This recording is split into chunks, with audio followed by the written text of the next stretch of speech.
បាទតើសួស្តីបងប្អូនគ្នាបាទឥឡូវខ្ញុំប្រាប់ពីរបៀបនៃការប្រើ tool add mail ណាបាទអញ្ចឹងពេលដែលបងប្អូនទិញ account ទៅគឺបងប្អូនត្រូវការ add mail ទុកដើម្បីយកទៅដូរ password ឬក៏ប្រើតាមតម្រូវការអីតាមការគួរណាបាទតាមការចង់បានថ្ងៃក្រោយអីចឹងទៅបាទអញ្ចឹងតកតងការប្រើវាទី1គឺបងប្អូនត្រូវបើក LD សិនបាទបើក LD ហ្មងផ្ទាំងទៅស្រាប់ចិត្តបងប្អូននេះណាបាទយើងបើក LD ដូចខ្ញុំអញ្ចឹងហើយយើងធ្វើការ login account នឹងចូលសិនណាបាទធ្វើការ login account នឹងចូលទៅក្នុង LD នឹងហើយបាទ account Facebook ណាបាទយើង login ចូលហើយបាទយើងបើក LD អញ្ចឹងយើងបើក Facebook មកហើយយើង login account នឹងចូលទៅណាបាទ log ឲ្យអស់សិនទៅ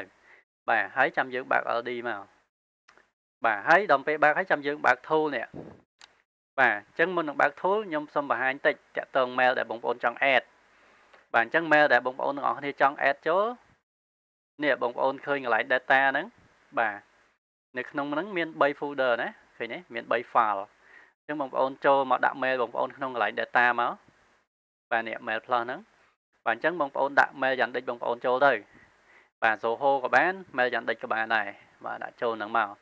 បាទនេះគឺ add password ខ្ញុំសូមបញ្ជាក់តិចបាទមិន password បងប្អូនប្រើខ្លួនឯងរាល់ថ្ងៃហ្នឹងទេគឺ add password ហើយតាក់ទងវីដេអូរបៀបបង្កើត add password អីចាំខ្ញុំតម្លាក់ឲ្យថែមណាអូខេអញ្ចឹងយើងដាក់តែប៉ុណ្្នឹងហើយយើងចុច save វាមកបាទចុច save ដាក់ mail បងប្អូនទៅកុំដាក់ email របស់ខ្ញុំបាទដាក់ mail របស់ខ្ញុំតិចទៀតខ្ញុំលុបចោលហើយខ្ញុំអាហ្នឹងដាក់ mail របស់ខ្ញុំគឺលេងអត់ដើរទេបាទហ្នឹងហើយដាក់តែប៉ុណ្្នឹងហើយចុច save ទៅបិទវាទៅណាហើយយើងចូលមកបើក tool មកនេះយើងបើក tool យើងមកបាទហើយបើក tool វាទាមទារ activate key បងប្អូនគ្រាន់តែផ្ញើ key នឹងឲ្យខ្ញុំមកខ្ញុំ activate ឲ្យបងប្អូនបើកមកចេញអញ្ចឹងគឺប្រើបានហើយណាឃើញទេបាទតែប៉ុណ្្នឹងមកវា load ផ្ទាំងនេះអញ្ចឹងអានេះ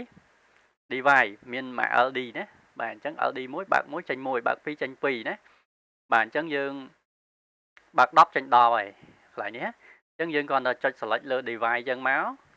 ហើយយើងធ្វើការចុច start មកអញ្ចឹងគឺវាដើរ add mail ឲ្យយើងអូតូហើយបាទវានឹងចូលទៅ add mail